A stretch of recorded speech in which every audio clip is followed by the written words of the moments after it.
안녕하세요. 부자비지의 이경입니다.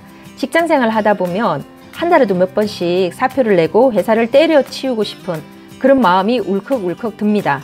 그런데 사장들도 서럽고 치사해서 울고 싶고 사업을 때려치우고 싶은 그런 순간들이 많이 있습니다. 소규모 사업자라면 누구나 항상 겪을 수 있는 그런 일입니다. 언제일까요? 거래처나 손님이 갑질할 때 속상하기는 하지만 매출을 올려주고 기회를 주는 사람들이기 때문에 웬만큼 속상해도 참을 수가 있습니다. 적자가 날 때 힘들기는 하지만 처량해서 울고 싶은 그런 기분은 아닐 겁니다. 본인의 실수로 중요한 사업 기회를 놓쳤을 때 그런 경우 역시 후회는 들지만 사업을 때려치우고 싶은 그런 생각이 들지는 않을 겁니다. 다음에 또 잘하면 되죠. 가장 속상하고 사업을 접고 싶을 만큼 울적한 기분은 조직원들이 사장에게 갑질을 할 때 느끼는 겁니다. 작은 회사는 직원들보다 회사가 힘이 없기 때문에 일상적으로 이런 일이 발생할 수가 있습니다. 조직원들의 갑질은 드러나지 않으면서 매우 미묘합니다. 말투나 눈빛에서 느껴지는 기분 나쁜 태도, 딱 뭐라고 꼬집기는 어려운데 대충대충 일을 하는 은근한 태만, 그렇게 회사를 무시하는 거죠.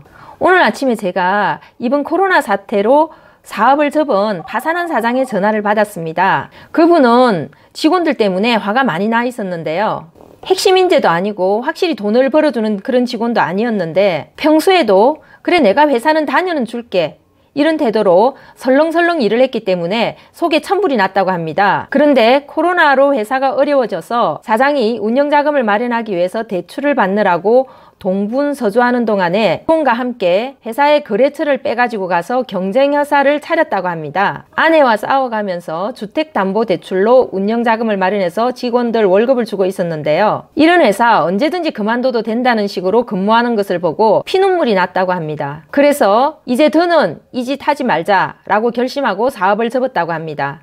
A 사장처럼 사업을 접지는 않았지만 재무적으로 매우 힘들 때 조직원들에게 질질 끌려가면서 사업을 하고 있다면 하루에도 몇 번씩 사업을 때려치우고 싶은 생각이 들고 울컥할 수가 있습니다. 또 다른 사례를 이야기해 보겠습니다. 이분은 금융권에 있다가 희망퇴직을 하고 해산물 주점을 창업한 사례인데요. 프랜차이즈 가맹점이기는 했지만 라면도 못 끓여본 사람이다 보니까 주방장을 채용했습니다. 그 주방장과 함께 가맹본사에서 개설 교육을 받았고요. 그 주방장을 믿었기 때문에 창업 준비 과정에서 아무래도 이분은 교육에 좀 소홀했다고 합니다. 문제는 이 주방장의 불성실이었습니다. 본사의 레시피를 멋대로 어겨서 맛이 흔들렸고 그럴 때 지적을 하기라도 하면 굉장히 불쾌해하고 기분 나쁜 태도를 드러냈다고 합니다. 툭하면 지각을 했고 주변 직원들에게 부정적인 이야기를 많이 해서 성실하던 직원들조차 분위기를 흐려놓았다고 합니다. 그러던 어느 날 단체 손님이 있었는데 주방장이 펑크를 냈습니다. 조리도 엉망이 되고 응대도 엉망이 되었던 것은 말할 나위도 없습니다. 더 이상 참을 수가 없어서 큰 결심을 하고 직원들을 내보내고 아예 문을 닫아버렸습니다. 그런 후에 요리학원에 등록해서 요리를 배우면서 가맹본사 교육도 새로 받았습니다. 매장 바닥에서 잠을 자면서 요리책을 구입해서 조리를 연구하기 시작했습니다. 그렇게 하고 2달 후에 다시 가게 문을 열었습니다. 조리에 자신감이 있었기 때문에 전문 직원이 아니라 경력이 짧은 직원들을 채용했습니다. 신규 직원을 채용할 때 태도와 성실성을 최우선으로 봤습니다. 본인이 매장을 장악할 수 있었기 때문에 매일 아침 직원들과 조회를 하고 대화를 나눴습니다. 직원들의 마음을 관리하고 직원 간의 관계에도 신경을 썼습니다. 과거에는 뭘 하나 하려고 하면 부정적인 피드백 때문에 스트레스를 많이 받았는데요. 직원 관리에 주도권이 생기자 직원들이 적극 따라줬고 일하는 것도 재미가 붙었습니다. 이렇게 6개월이 지나면서 월 매출이 6천만 원대까지 올랐습니다. 손님과 직원들이 친해지면서 손님들이 과자를 사서 매장에 올 정도가 되었습니다. 현재 이 사장님은 치열했던 외식업 현장 경험을 기반으로 해서 박사학위까지 따고 대학교의 교수로 재직하고 있습니다. 여러분, 작은 회사의 사장들을 속상하게 만드는 직원들의 유형에는 어떤 것이 있을까요? 첫째, 근무 강도가 낮습니다. 노력하지 않고 시간만 때웁니다. 성과에는 관심이 없고 성과평가를 싫어하고 본인이 회사에 붙잡혀 있는 시간만 강조합니다. 둘째, 근무 태도가 불성실합니다. 대표적인 게 잦은 지각입니다. 회사 매출은 다 사장 탓이고 자기와 무관한 듯이 행동을 하고 조직 시민 행동, 저 규정에는 없지만 회사를 위해서 자발적으로 하는 행동에는 무관심합니다. 셋째, 윗사람의 말을 무시합니다. 정당한 자기 주장과 의견을 무시하는 것은 다릅니다.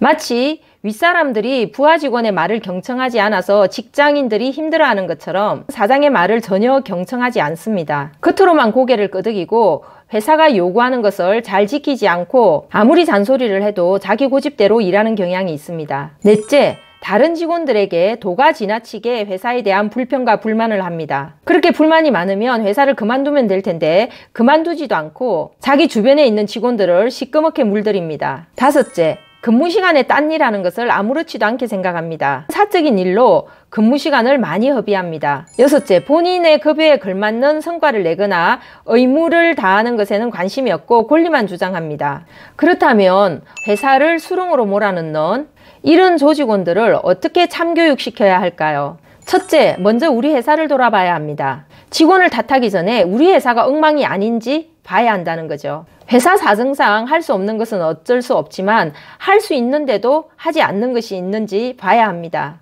처우가 지나치게 낮은 것은 아닌지, 계속 조직원들의 희생만 강요한 것은 아닌지, 의사소통 방식이 복잡하고 불필요한 지시를 많이 하고 조직 관리 시스템이 없고 근무 규정도 없고 성과가 무엇인지 알려준 적이 없고 성과 평가 기준도 없는 것은 아닌지, 조직원들의 건강한 의견을 무시한 건 아닌지 돌아봐야 합니다. 둘째, 사장 자신을 돌아봐야 합니다.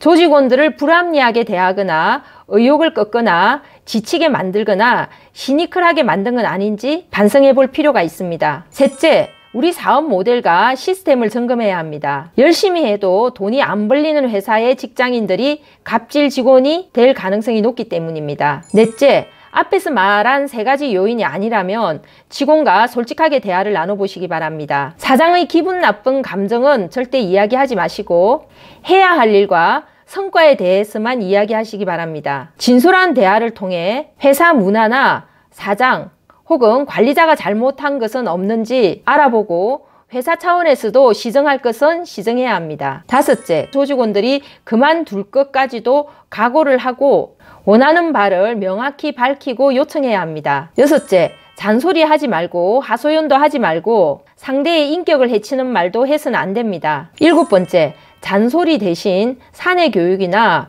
외부 교육 혹은 독서 교육을 통해서 변화를 유도해 보십시오. 여덟 번째, 앞에서 말한 7가지를 꾸준히 실천하시기 바랍니다. 조직원이 달라지든지 그만두든지 둘 중에 하나의 결과가 나올 겁니다. 문제가 있는 직원에 대해서 성급하게 퇴사를 요구하지 마시고 그 직원의 태도를 고치도록 노력해보고 포기를 하셔도 늦지 않습니다. 중소기업에서 만날 수 있는 대부분의 조직원들이 비슷하기 때문입니다. 회사에 큰 문제가 없고 사장이 최선을 다하고 있는데도 그런 태도를 가진 직원들은 그게 몸에 밴 습관이 되어서 이직을 하더라도 입사 초기에만 반짝 열심히 하고 다시 원래 자기 모습으로 돌아갑니다. 그렇게 되면 이직하는 회사마다 나쁜 바이러스를 퍼뜨릴 수 있습니다. 궁극적으로는 그렇게 바람직하지 못한 자신의 태도로 인해서 본인의 인생조차도 망가뜨리고 있는데 정작 자기 자신만 그런 사실을 모르고 있을 수 있습니다. 따라서 사장이 좋은 의도를 가지고 그런 조직원들을 변화시킬 수만 있다면 사회에도 큰 기여를 하는 셈이 되는 겁니다.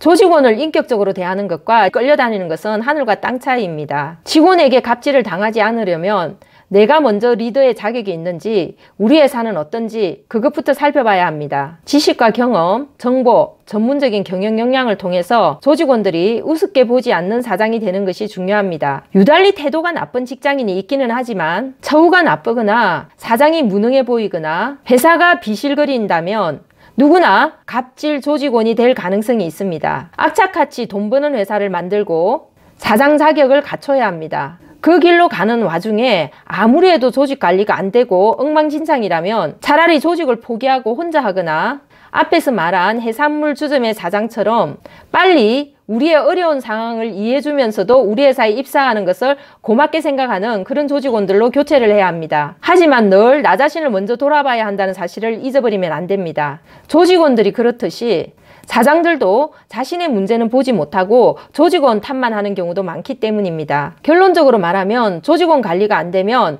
사업은 끝입니다. 고생하면서 사업을 연명하면 사장이 아니라 조직원들의 노예가 되어 돈도 못 벌고 가진 것만 날린다는 사실을 명심하시기 바랍니다. 두려워하지 말고 마음을 굳게 가지시기 바랍니다. 지금 여러분이 사장으로서 최선을 다해서 올바르게 행동하고 있다면 자기 자신을 믿어야 합니다. 저도 책에서 읽은 내용인데요. 한국 영화를 대표하는 박찬욱 감독의 가훈은 아니면 말고라고 합니다. 그런 뚝심을 가지시기 바랍니다. 돈도 못 버는데 노예 생활을 오래 계속하지는 말기 바랍니다. 시간이 흐른 후에 정말 후회하게 됩니다. 세상은 넓고 할 일은 많이 있습니다. 버려야지 다시 채울 수가 있습니다. 제가 오늘 아침 출근길에 파산한 사장님의 전화 하소연을 듣고 너무 마음이 아파서 이 영상을 만들게 되었는데요. 작은 회사의 사장이 된다는 것은 내 밑에 있는 사람이 아무도 없다, 이렇게 생각해야 됩니다. 그래도 그 어려운 길을 기꺼이 택하신 여러분들한테 정말 제가 박수를 쳐드리고 싶고요. 그런 사장들 때문에 또 일자리가 만들어지는 거 아니겠습니까?